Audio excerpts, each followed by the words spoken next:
There we are. Okay, perfect. Okay, so we're going to go ahead and get started. So we do have a city council workshop scheduled to talk about our sign code, and then we're also going to have opportunity to hear from Mr. Brooks, and I appreciate that. So we're going to go ahead and jump right in. I know that there's some a lot of zoning changes that took place recently, and there were some concerns that have come up from the sign community in regards to some of the new requirements, things of that nature. So, our planning and zoning code is a living, breathing document. So we always want to look and see, was there unintended consequences, things that we need to look at and to take corrective action in that regard. So Robin's going to just go over a few things real quick, and then for this workshop, we do want to hear from, I know, Mr. Vance, appreciate you being here. And then Michelle also, I know that both of you run sign shops here in the city, so we'd love to hear from both of you if you wish on that, and just to provide some information to council. Obviously, no decisions are made tonight. This is just provide information and to see if we do need to come back with some amendments or changes to the zoning code in the future. So that is where we're at. So Robin, turn it over to you. Robin Collins, Community Development Director, City of Caldwell. Good evening, Mayor and Council. I'm going to go through this quickly because I know we're short on time. I'm going to try to address some of the concerns that was brought forward to us. And then legal counsel is also here to weigh in if you have any questions. So just a little history. The sign codes were part of the larger amendment package that were adopted in 2025. A lot of the changes in the sign code were based on council's feedback and direction. We did a 4-hour code amendment workshop with the P&Z Commission, which was for all of the code amendments, which also included the sign code. We did a 2-hour code amendment workshop with City Council. We held a public open house with presentation boards on pole signs versus monument signs right here at City Hall. And we did the P&Z public hearing and the City Council public hearing. And the workshops and the public hearings, along with the public open house, were advertised to the public. So the purpose of the sign code is really mainly to remove visual clutter, maintain aesthetics, maintain your property values through maintenance of those signs, promote quality and a manner of display which enhances the character of Caldwell, reduce visual distractions and obstructions to motorists traveling along, entering, or leaving streets, prevent the proliferation of signs which might promote visual blight, to ensure signs don't overpower the height of buildings they belong to, and to ensure signs are harmonious in color to not visually dominate. For instance, if you have a tan colored building, we really don't want to see a hot pink sign out front. We want something that's harmonious and it's compatible. So the size of signs were regulated based on the zoning district and the intensity of uses that could be allowed. We also, though, looked at the vision for the character of the zoning districts. And what I mean by that is, for instance, you might have an arterial where a sign you would think would be larger, but if that arterial is running right between two residential neighborhoods that are zone residential, you're going to have lesser restrictions because you don't want to lose that residential character of the neighborhood. So we looked at classification of roadways. So like, for instance, private or local roads, it's less lanes, lower speed limit. So you have the ability to have smaller text and graphics, smaller size signs. The sign sizes go up from local roads to collectors to major arterials to the largest signs being located along highways and interstates. Of note, when we did this, we did look at many studies that indicated that a sign's visibility is not only related to the type of and size of the text font, but to the overall size of the sign and its maximum effective viewing distance, which they said was about 10 times its square footage. So we just kind of looked real briefly at Highway 55, which is currently 66 foot wide and is expected to increase to 140 foot wide. The smallest sign square footage in the residential zone is 24 square feet or 32 square feet with an SUP. And then the smallest sign square footage in the non-residential zone is 60 square feet, which equals a 600-foot viewing distance. So according to the studies, the signs are plenty large enough for along those corridors. As far as legal non-conforming pole signs, those pole signs, there were some comments that people thought those pole signs would have to come down since they're now non-conforming. That's not true. The sign can remain as long as it doesn't get damaged to more than 1/2 of its replacement value, as long as it's not structurally altered, relocated, or replaced, so they can't enlarge it. They can replace the sign face all day long and not have to do anything. Or if the property becomes vacant for a period of more than 6 months, then they potentially might have to replace it. Staff is not opposed to, in the future, maybe putting that at 12 months to kind of coincide with our other non-conforming codes. Right now, it's 6 months. But again, you do not have to replace it if you're just changing the copy or replacing a panel of the same size. There were some comments that it did not comply with our comprehensive plan, so I took a snapshot just of Chapter 7 of the comprehensive plan. This chapter is for distinct and intentional districts within our community. This is not for citywide. This is for downtown and other locations where we've created like distinct regional hubs. What we heard from the community is that they wanted, you see the 4 bullet points at the bottom, and even the drawings in here, you do see monument signs. It was never an intent to have pole signs in these locations. And of course, everything in the downtown should be at a pedestrian scale, not a vehicular scale. There was also a comment about the goals and policies of the comp plan, goal number 3, where it talks about develop and enhance a variety of mixed-use centers to be unique, attractive and dynamic places to live, work, play, shop, and dine. It was specifically pointed out, support and assist Caldwell's small investment in local entrepreneurs, and then also just attracting regional investment in the downtown core. Coming from an economic development background, I can tell you that regional investment is all about investing in your infrastructure, shovel-ready properties. It's about enhancing quality of life, which means access to services and amenities. It's about technology, access to broadband. It's about access to your workforce and access to a variety of housing types that serve a varying income levels. It's not about the size of the sign or the type of the sign. And so really, staff feels the sign code meets the objectives of maintaining aesthetics, improving traffic safety, minimizing adverse effects of signs on public and private property, promoting economic development, maintaining property values, and regulating signs in a content-neutral manner. Legal has reviewed our sign code, and they have given the okay that everything in there is content neutral. They have researched case law. There was a concern about flags. The way we have it worded in there is that we're exempting them because we don't consider them signs. So therefore, it's not part of the sign code. It has nothing to do with signs, and that was part of the case study that legal looked up. There was a comment about reducing the illumination of some signs. Staff's not opposed to that. We're not opposed to reducing the illumination. The more dark sky we can have, the better off we are. So we're not opposed to coming back and reducing some illumination. We do feel very strongly, though, that there is a proliferation of temporary signs and pole signs throughout our community that they just don't look as aesthetically pleasing. And again, a lot of that was at direction of City Council as well. So thank you, and I will stand for questions, or I'll just sit down so that they can present. Very good. Councilor Stoddard. Yeah, Mr. Mayor, thank you. Robin, I've been told ever since I've been on the council, which is almost 8 years, that the Indian Creek Steakhouse sign is out of compliance. Is that true? Or? Mayor and Councilman Static, that is what I've heard too. That's way before my time, so I don't know. Mayor, you might have some. Yes, so I was in the planning department. So that, it's not because it talked about non-conforming, right? It's not non-conforming because it was not up. Okay, so it It wasn't got put illegal. up, Okay. and then if I remember correctly, that they were notified it was not in compliance, and nothing ever kind of moved forward on that. Okay. So. I was maybe thinking that somebody was afraid of getting into a good old-fashioned Western gunfight with Mr. Dillon or something. I don't know, maybe that's what happened in the past. I have no idea.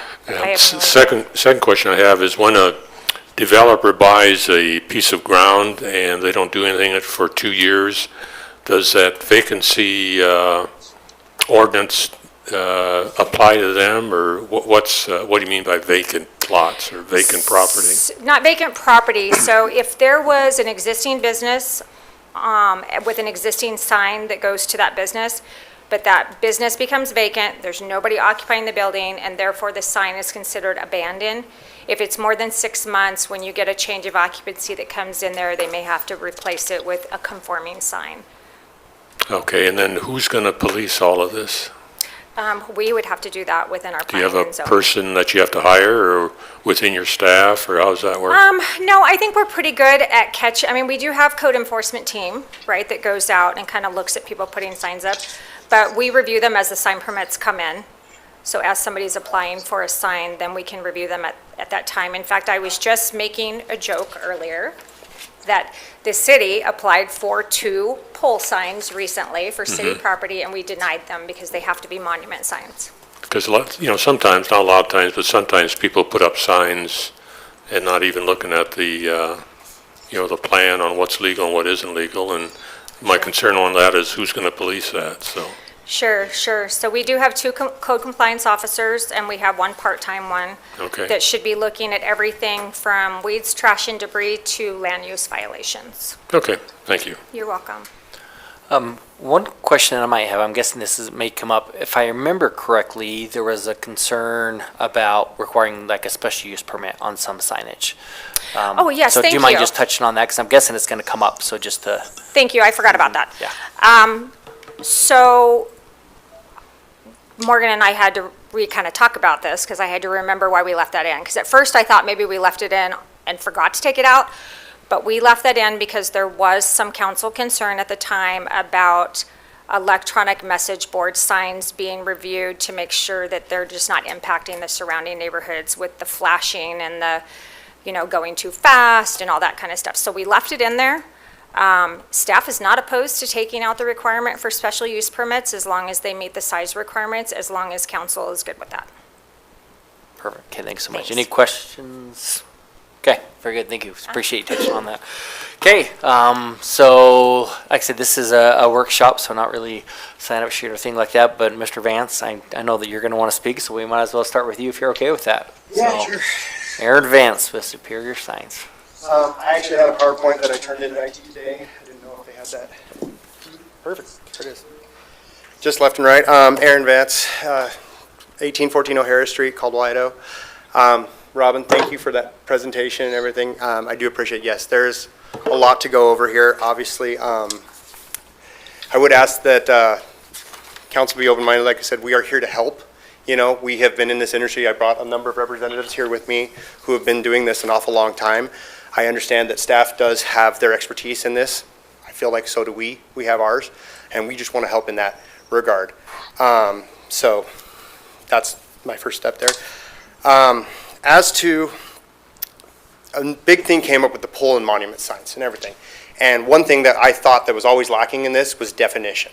Okay, we used to have a definition of signs. Now, the one thing that everyone seems to hate is the large pole signs, okay, or poles in general, okay, because it's a metal structure going up holding a sign. Yet, drove around Caldwell last week, I can pull up about 9 different big developments that got put in within the last 3 years that were allowed these pole signs. Now, I get the older signs that have been around for almost 40 years. That are out of date and dilapidated, and yes, they should be brought into compliance. Some of them, and I've even worked on a few where they literally will fall over. They're rusting out. So yes, the code needs to be there so that we can bring these new properties into compliance. But with some of these businesses that come in, when they buy a property, they're investing hundreds of thousands of dollars into this. That sign is real property, and it is valued in that sale. So to say that we got to take it away and get rid of it, that kind of hits them again. And we try to look at those, like, if they ask us to get rid of it, sure, we will. We'll fix it for them. But to this truck wash that went in 2 years ago, that is over a 60-foot tall sign. I mean, it doesn't look that big when you're driving down the freeway, but it's necessary for that business to be seen. And I think that when you're dealing with what is a pole sign, that's where in that interstate corridor, that's where it needs to be restricted to. So let's bring up the Maverick on 2026 there and Chicago and 2026. Those are pole signs. They didn't require pole covers, and I don't know why or how that was allowed, but it speaks to your guys' point, staff's point on that. But at the same time, In the freeway zone, can't build a pole cover that big for that big of a sign that's not even seen from that far away. So, then you have monument signs, North Ranch. Property that we're really proud of. That would be under the understanding of of staff, that would be considered a monument sign. I disagree, because it's designed for multiple businesses. Usually monument signs are tailored towards one business, so like the Terry Riley sign. That's a monument sign. What we call the multi-business would be a pylon sign, designed for multiple businesses, so you don't clutter up the roadways with multiple signs. Technically, according to the code at the time when North Ranch was put in, I was allowed to put a 30-foot tall sign on every single parcel on that property. I contacted staff and told them, you don't want this. We need to fix it. So I asked to help so that we could write a sign code and a master sign plan. I worked with Allquist Development to try to develop one.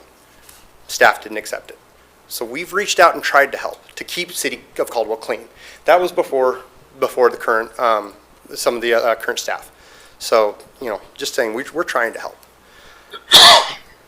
The zoning. I think zoning is really important, but one thing I've noticed, especially with working with the city lately, is just like we talked about residential zones that are getting some mixed commercial in there, those mixed commercial zones, the codes, it's really hard to distinguish them and really hard to make it work for businesses coming in.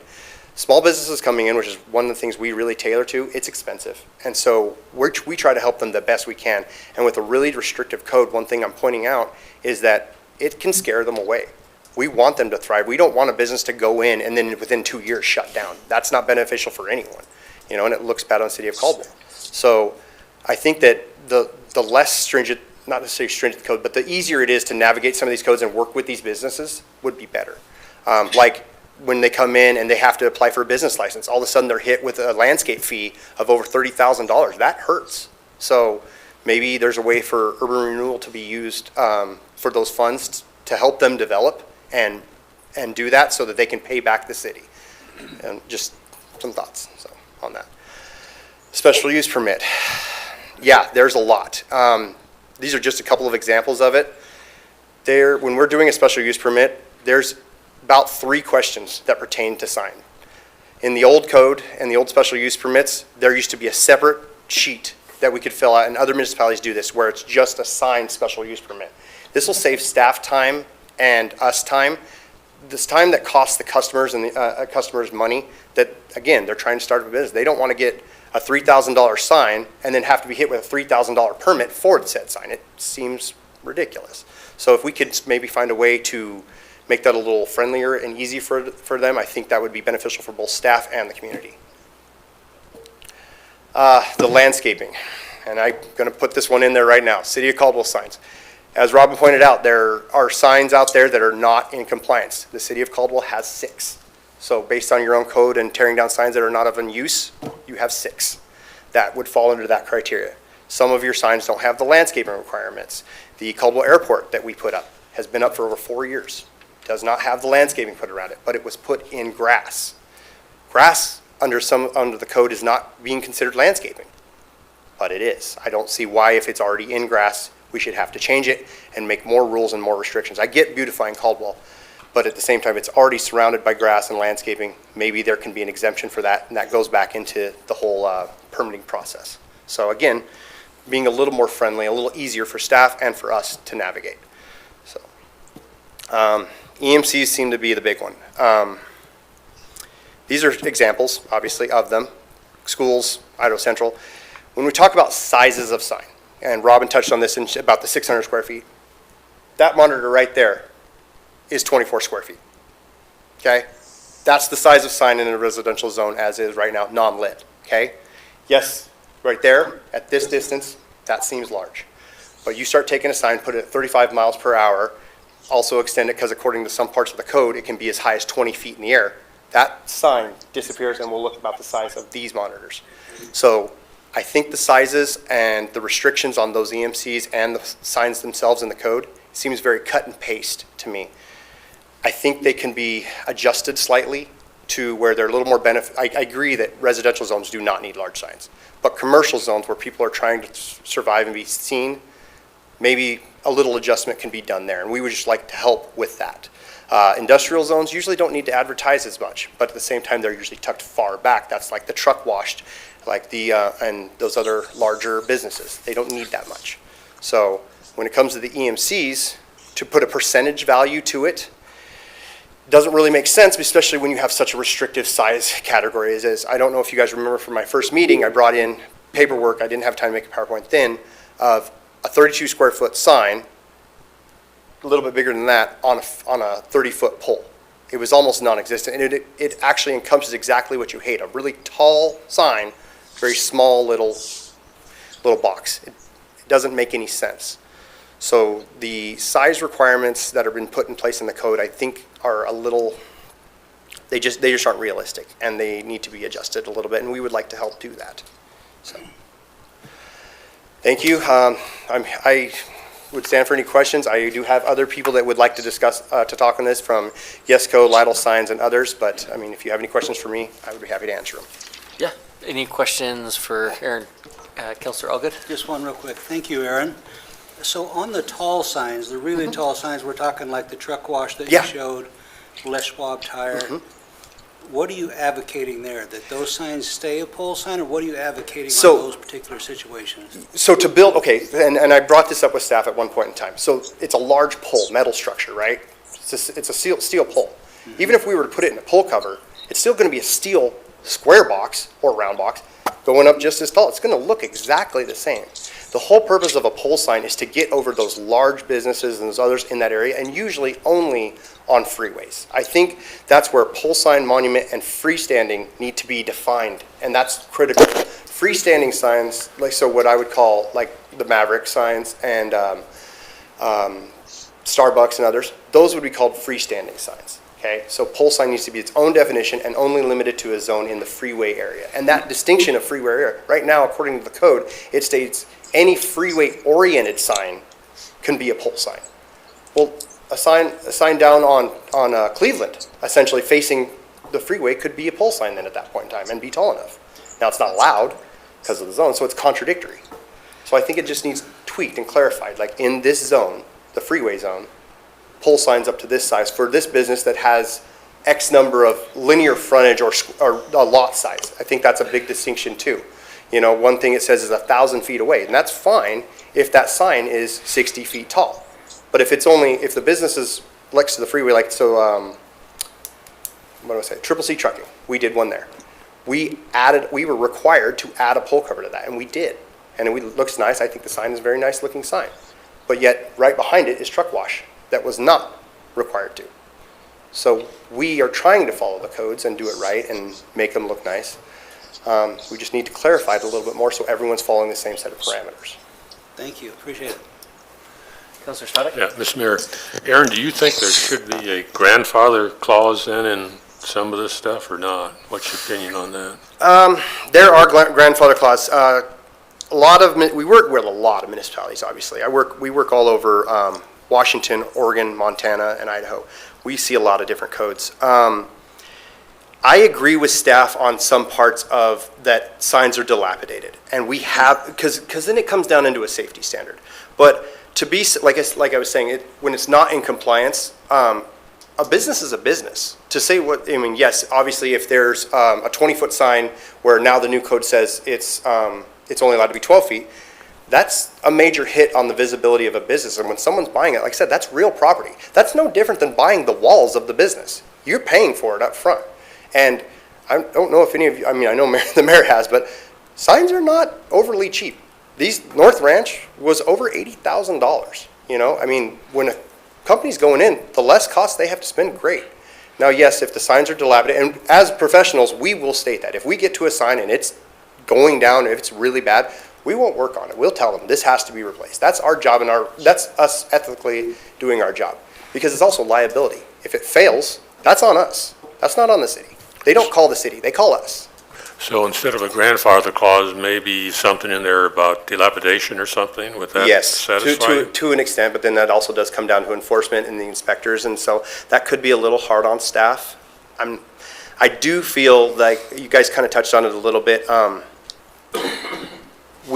I'm seeing it now.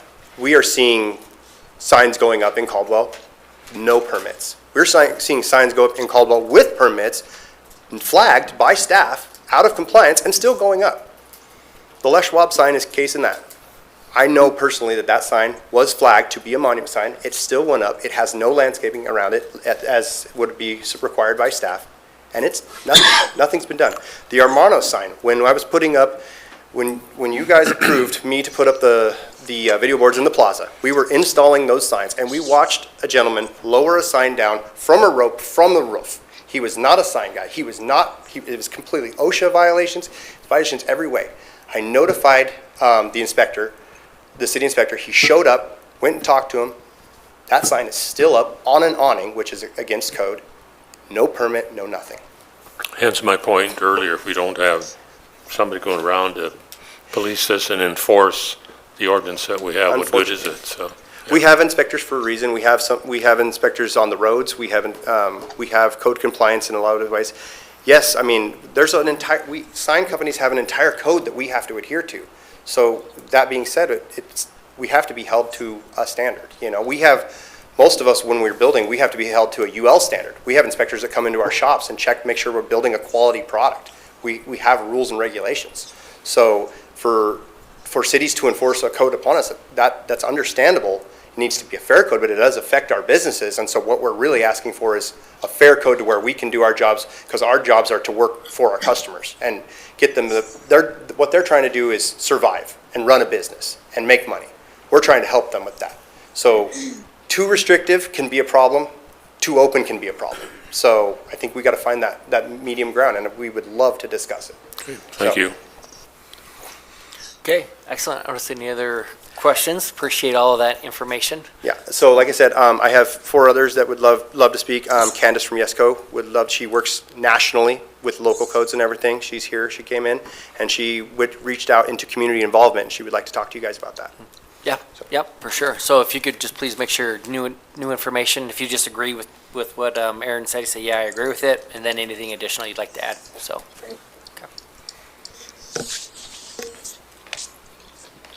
Okay, like you said, my name is Candace Horn. I'm the Director of Government Relations for Yesco, Young Electric Sign Company. I agree with Aaron. I was tasked with the assignment to talk to local businesses, which was really enjoyable. I really loved getting out in your community and talking to different business owners and citizens.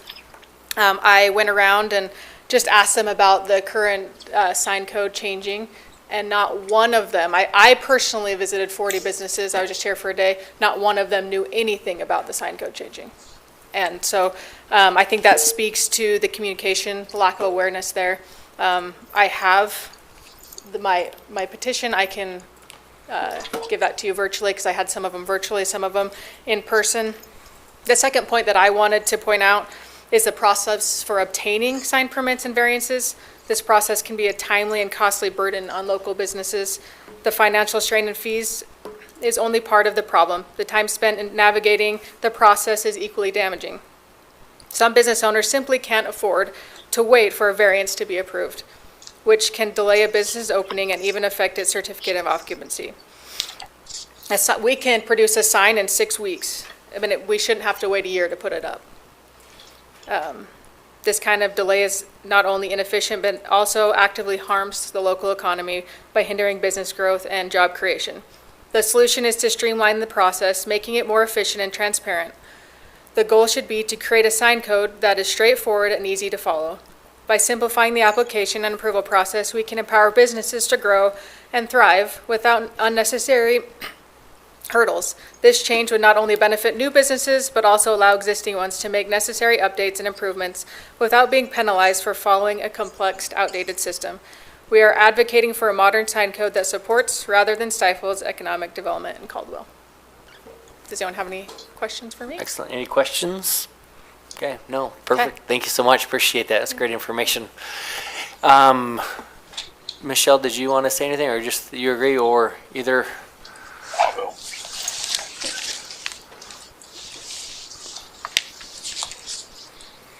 Thank you, Mr. Mayor. We've met before. I'm Tom Turner. Yep. I work for 2C Sign Shop, formerly the Sign Shop. Where Aaron and Yesco deal a lot more with the bigger signs, we deal with a lot of the smaller customers. And and I agree with what they're saying. especially the small businesses that want to come in here, the length of time, the variances, the fees will put small businesses out here, where small businesses, I've seen them not want to come to Caldwell because of it. We've given them what it's going to cost and this and that, and then they will go somewhere else. And we want to keep the economic people coming in here, not just the bigger business. We need the smaller businesses also, the 1, 2, 3 people businesses.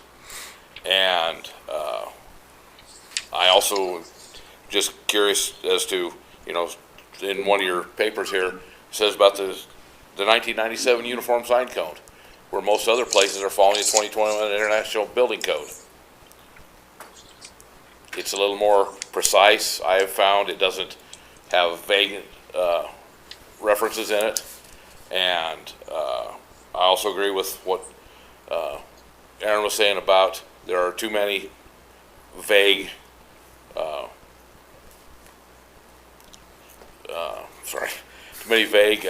areas of the sign code where we need to have more structure. Okay, we need this, we need this, we need this. And it does, a lot of these do pose quite a problem on the smaller businesses. That's all I need to say. Yeah, very good. Thank you so much. Appreciate that and that information. Did you want to say something as well? Yeah.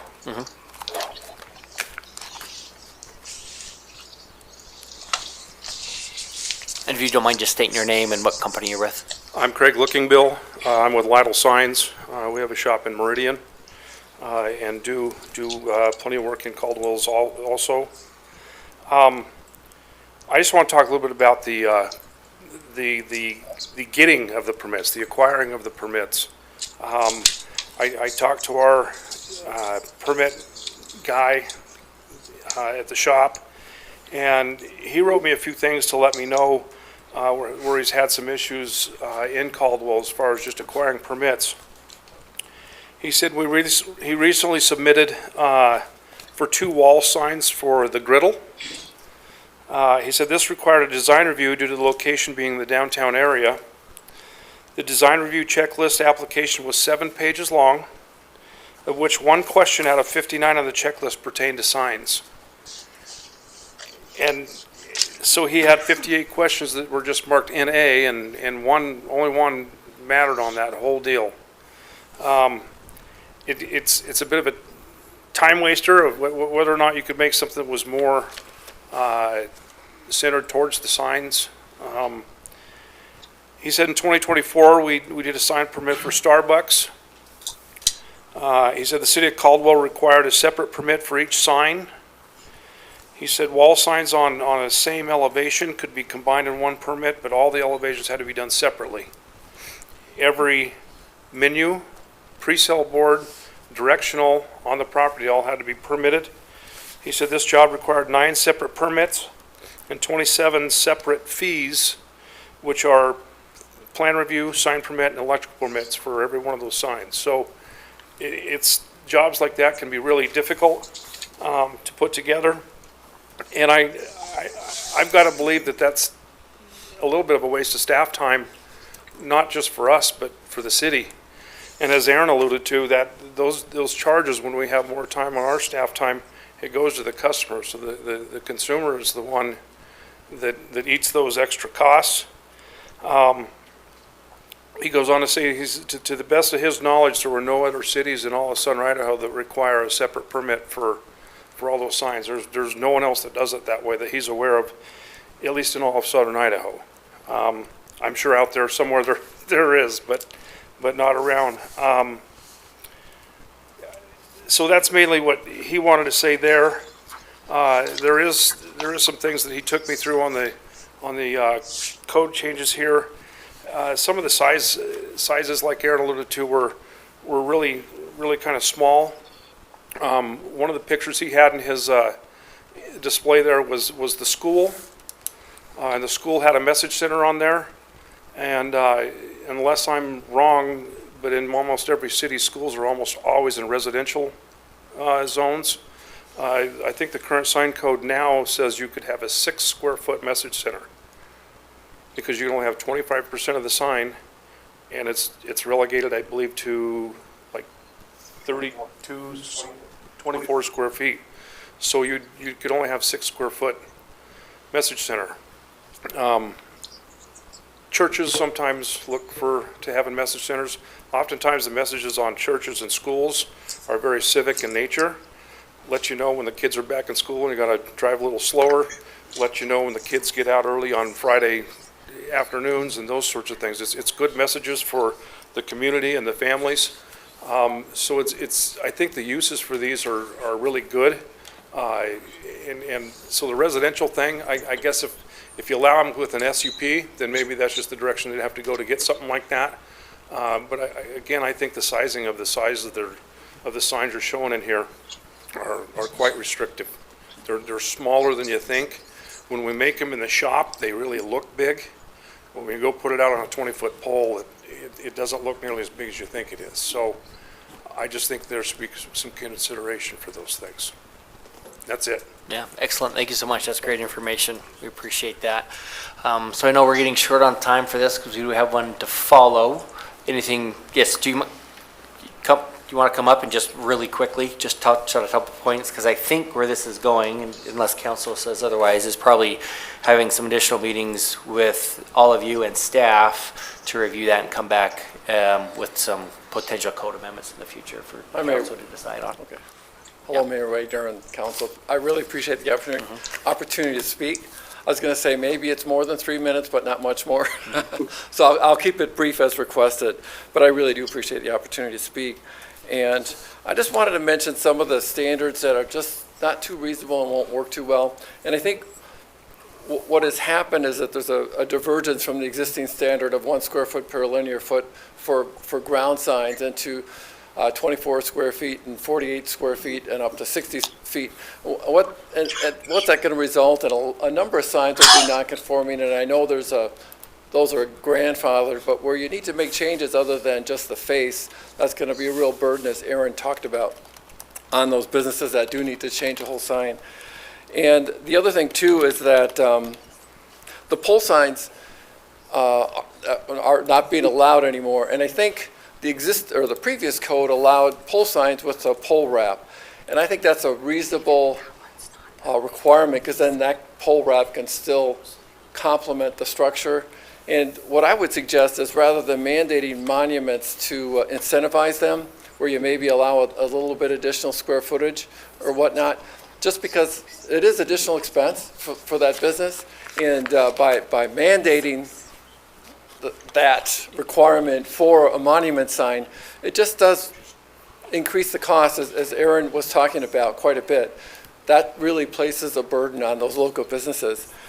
And there was a little bit of discussion on the illumination standards. I just want to mention that the 750 nits is fine for static signs, which is what you currently have in the code. I would suggest, and I think it's been talked about, that there would be an agreement to reduce that to our recommended standard, which would be about 1/2 of that, and works really well. Because the biggest issue is for brightness really is those electronic message centers, and that would help solve that issue big time.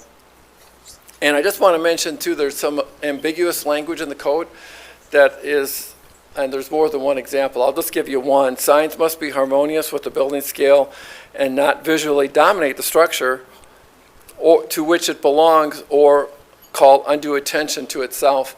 Really hard to administer that. If I was a planner for 25 years in the public and private sector, I wouldn't know how to really administer that uniformly across the board. That would be very difficult. And as far as sign code administration, I just want to mention the use permit. I think that was touched on a little bit, but if you have really good, tight, well-drafted standards for electronic message centers, you really don't need a special use permit for it, because it usually leads to a lot of discretion and a lot of decisions that are not consistent. And that's my personal experience many times over, which I could talk about an hour on just that issue.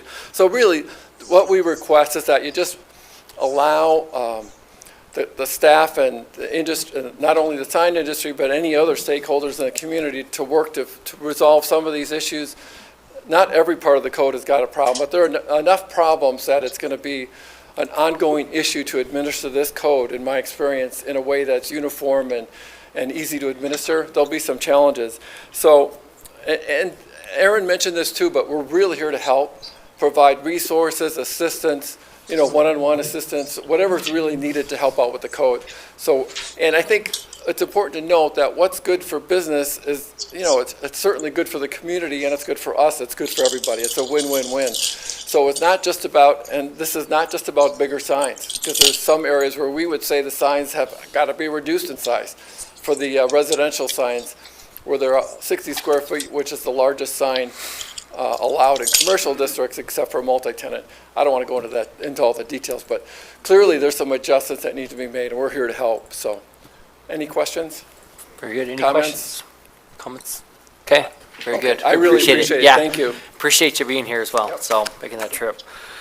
Okay, so I think that kind of covers it on that. So I really appreciate that information and the feedback on that. As I said, ordinances are meant to be looked at and scrutinized, and we appreciate that opportunity. And I believe there was some head nods up here with council that believe this should be looked at further, and we'll be directing staff to set up some meetings with all of you to sit down and work again. And I think it was reiterated many times, working together, because that's really what it's about, not coming in one side trying to dictate to the other, but really just working together to make sure that what's being proposed and provided is what's going to be best for the long-term benefit and health of the city in that regards. And then ultimately be up to these 6 individuals here of what does get approved in that regards. But yeah, I think it does merit some further discussion and meetings with staff, and do appreciate that opportunity. So thank you for taking the time to come down here and meet with us, and again, let us know of those concerns, and we'll definitely be getting looked at, and I'm sure we'll have some of those meetings set up in the near future on that, and you'll get to come back again sometime before too long and have a public hearing on it. So, okay. Well, thank you so much again. We do appreciate that. So that'll move us into next item. Is we appreciate Mr. Roger Brooks being here, and I know wanted to come in and just make a quick presentation to the council, kind of just give a quick overview of where you're at and what you've been able to find out in the last little bit, meeting with businesses and people throughout Caldwell in regards to our update. Thank you, Mayor and Council. I'm glad to be back and glad to see everybody. And like the Mayor said, I don't have a presentation. I'm not going to show you where we're at right now, but we've been doing a lot of work on our plan. And I wanted to back up just a little bit. When we very first started this project and you approved it along with Destination Caldwell for funding, it was about 905 acres. We have voluntarily increased it to over 1,500 acres. Because we thought it was really important not just to go to 21st, but to go to Linden, so we included the fairgrounds and that whole area. We really feel like it's really integrated in this process. And we're also going north all the way to like the Boise River, the Rotary Ponds. And so we've voluntarily expanded our area because we think this is all part of what we call Central Caldwell. We're still staying pretty much on I-84 and why is it skipping my mind? Blaine, basically. But however, we are going down to Memorial Park. We have looked at the pedestrian overpass over 84. So we are trying to connect those two. So we expanded our greatly. And I just want to let you know that over this, just so you know where we're at, is we have met with all of you city council people, either in pairs or individually. We met with Canyon County. We met with our core team at least once a month. We have met with Destination Caldwell probably at least once or twice a month. We have met with Robin a couple of times to go over our planning and zoning. With Steve and Ophelia over at Economic Development.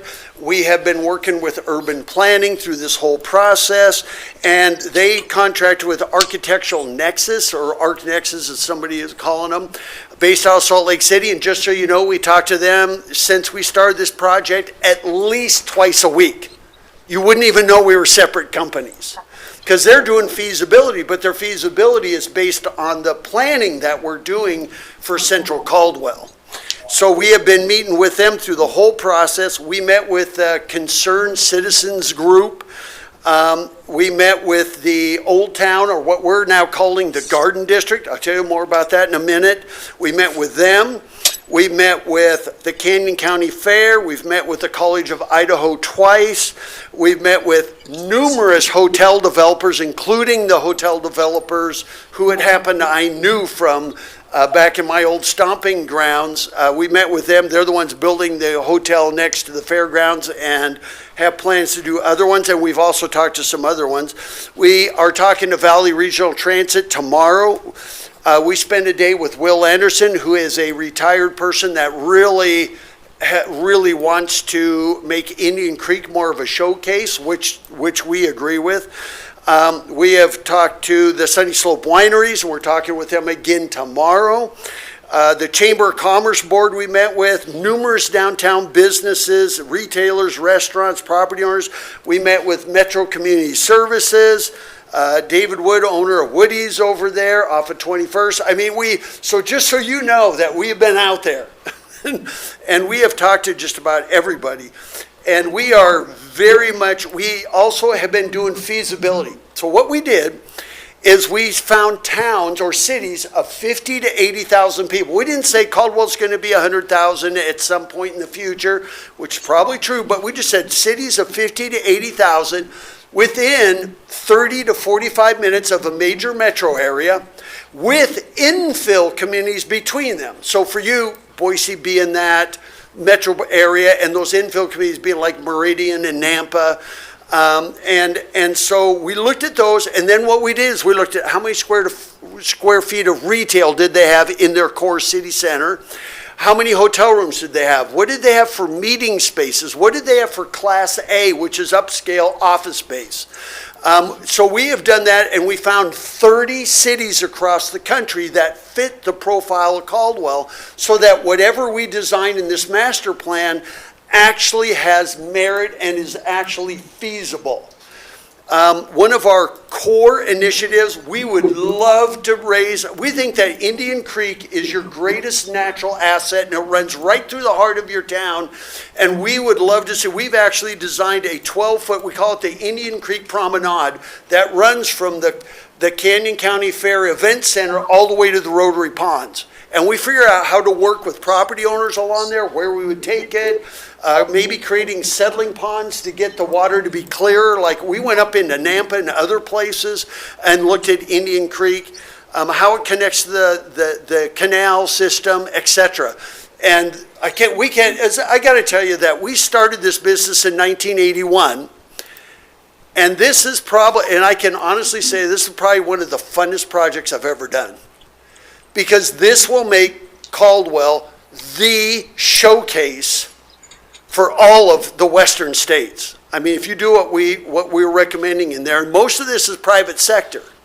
But one thing we're trying to do is get Caldwell out of this zoning by variance. Every time I hear the word variance, I cringe.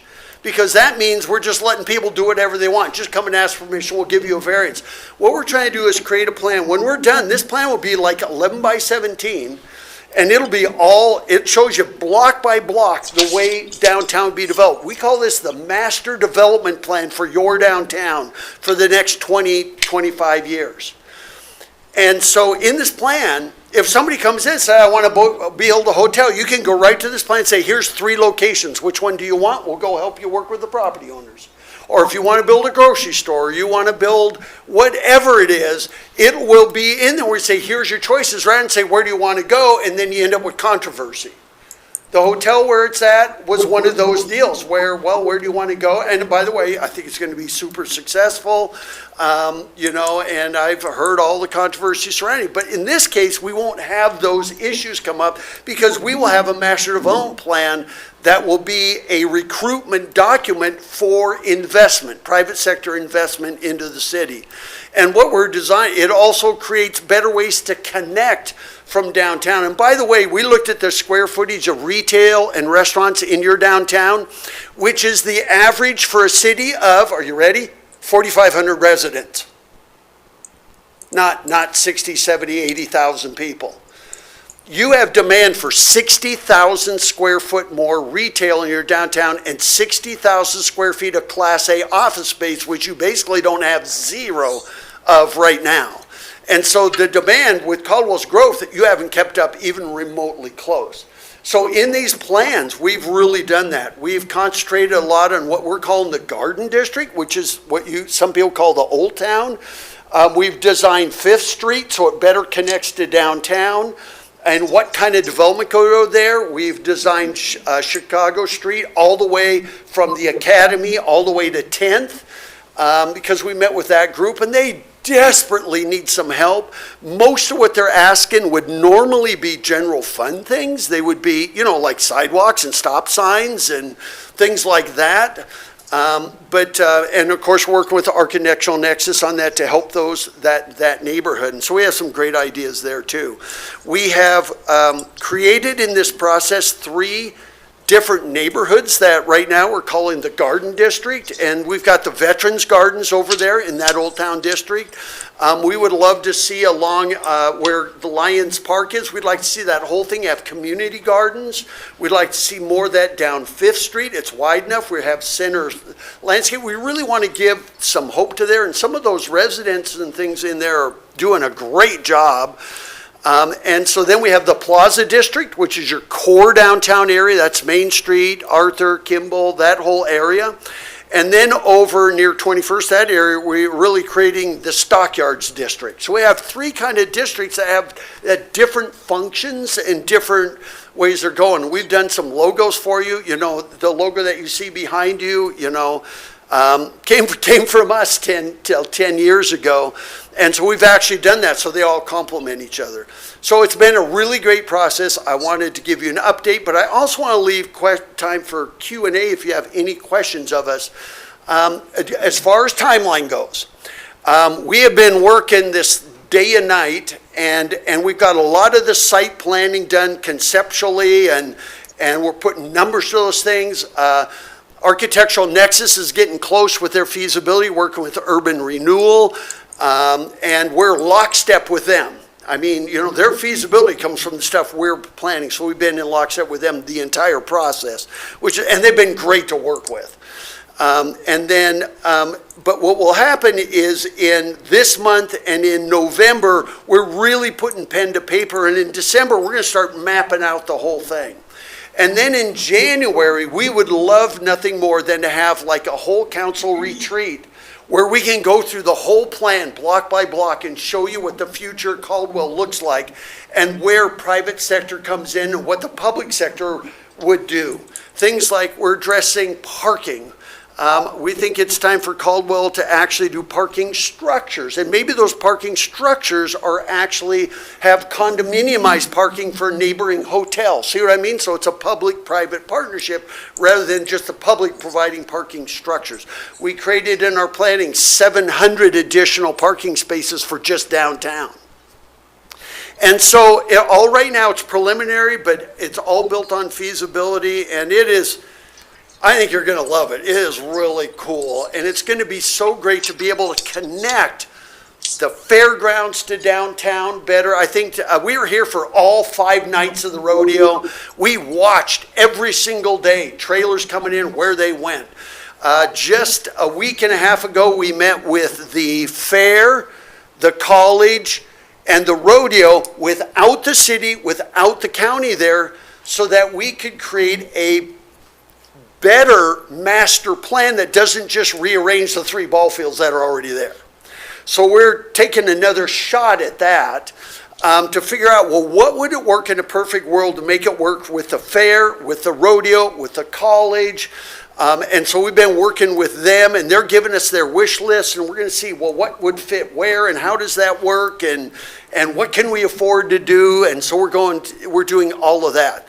So we're in the middle of this right now. We're in the middle of it, but we've done massive amount of outreach. There hasn't been a day that we haven't been here where we've been busy with people wanting to meet with us. And we're taking on every meeting that anybody has anything to say. We are there, we're here to listen. But our real core is between, is is this core area, which is now about 1,500 acres. And the reason is, we just need to connect it better. We didn't want to cut it off at 21st, say, well, how does the fairground integrate with all this? And so we thought it was really important to do that. So we're doing that all as a volunteer effort. So with that, that's it. Other than Q&A. Very good, excellent. I love the enthusiasm, by the way. It's so needed and so necessary for that. So questions, Councilor Stoddard? Yeah, Mr. Mayor, thank you. Roger, music to my ears, parking garage. I said we needed one 8 years ago and never got done, but that's the way it is. Do you have structurally from the Old Town standpoint, you mentioned something about we need larger restaurants or larger square footages to serve the public. Was anything talked about relative to structures where you have to knock out a wall in an old building like that? Is it still stable, those kind of things, or is it too premature for that? It's a little premature for that, but when you talk about Old Town, we're really talking about Fifth over to like the Academy and up to the freeway, that whole Okay. area. Okay. One of the challenges we have in the Old Town, or what we're calling the Garden District, is how much will private sector invest into your lower income communities? And so what kind of things, so we thought, well, maybe we're probably not going to see a lot of high-end restaurants going on Fifth. I mean, right now, you can't go 100 feet on Fifth without just seeing semis parked everywhere. All the way to the freeway, all the way down to, basically the main thoroughfares. And so on Fifth, it's going to be a little tougher to create that kind of, but on Main, you could go all the way down to almost Fifth. We're trying to figure out ways to screen the recycling plants. At one point, we said, how could we relocate them? But they do use the rail spur there. And so we're trying to figure out ways to screen them. So we do want to connect downtown closer to Fifth. And we are looking at some of the buildings, I think the county owns the extension building that's on Main, which would be a great place for like a wine and culinary center down the road. I mean, we're, throwing out these ideas. We see probably more Class A office space over to where Bob Jenkins has built, the tower and that area more kind of behind the theater. We have walked and we know this 1,500 acres, we know pretty much, we could probably drive it blindfolded now. So we're not getting into detail of actual walls, but we are actually identifying the kind of businesses that will work downtown. What about pedestrian-friendly walking, like down through Main Street instead of parking? Absolutely. That's one of the reasons. You know what? I don't want to get too much into the sign thing. But I will tell you, if you take the city of Caldwell up there, or right behind you, that right in the wall, and you do city of and Caldwell on second line, it'll easily fit on that screen. And you'll be able to see it hundreds of feet away. So downtowns are about people, not cars.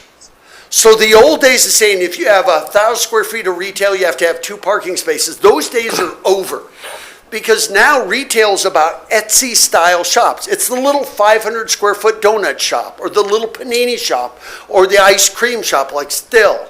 And so parking has to be shared. We're in the age of shared parking. Now, I know the reason parking garages usually get poo-pooed. If you want to develop a asphalt parking space, it's about $6,000. If you want to build a parking garage space, it's about $35,000. So immediately people go, well, let's just go the cheap way. But you'll never solve it. You got to go up. And you can actually do parking. We worked in Stockton and other areas, all over the country. We've actually done the first floor would have retail parking behind it and up. So there's ways to conquer that. Okay, last question. Is there any interest in, the tax burden is always been towards the homeowner, picking up most of the tab. Do you have any percentages relative to commercial, industrial versus residential? Yes, and that's a really good question. And maybe you need to cover that when you make the presentation, but I'm just curious, have you looked into that? We have. Okay. You're right now, your residential is carrying probably, and we haven't looked in the exact numbers for Caldwell, But your residential is probably carrying 90% of the tax load, and it should be more like 80 or 75. So by getting you the kind of retail that people would say, I want to go to Caldwell and do some shopping. Right now, really, your shopping district in Caldwell is one block of Main Street, because across the street is Indian Creek Steakhouse. You have one block of Main Street, a block of Kimball, or maybe down to where Grit is, you know what I mean? Down to there. You have so little in the way, and maybe some, but you have so little in the way that you're not really a shopping and dining district. I think what happened is we built the plaza, we're done. And you weren't. That was just the start. Yeah. And so that's why we need to keep going. I mean, I keep looking at the post office and back behind it. You know, could we do things there? You know, is the post office should stay? So all of those things are doing there, but we are trying to do that. And our goal is that the private sector start to carry more of the load. And we want the spending, you know what I always say, is reduce the leakage. I wonder what percentage of the money spent by Caldwell residents is spent outside of Caldwell. I mean, that's why we're glad to see Home Depot open and D&B be here. We would love to see D&B do an outlet store downtown. Wouldn't that be awesome? Yeah, good So point. go ahead. Yeah, I'm planting the seed right now for them. And so those are some things there that we're working on. Hopefully that answered your questions. Okay, any other questions? Okay, I don't think so. I think you got them all answered, so. Great. Well, thank you so much. Yes, no, Right on appreciate, time. appreciate that update, so it's Okay, very, thank you very very helpful, much. so, okay, thank you so much, appreciate that. Danae, thank you so much for being here as well, so I know Travis wanted to be, but he had some things going on with family, so appreciate all that he does also, so keep up the work. Okay, so we are gonna go ahead and take a 5-minute break, so I apologize, we will start just a little late for city council. We do want to allow the council members to get up, stretch their legs a little bit before we get going again. So we'll be back in about 5 minutes. Thank you so much.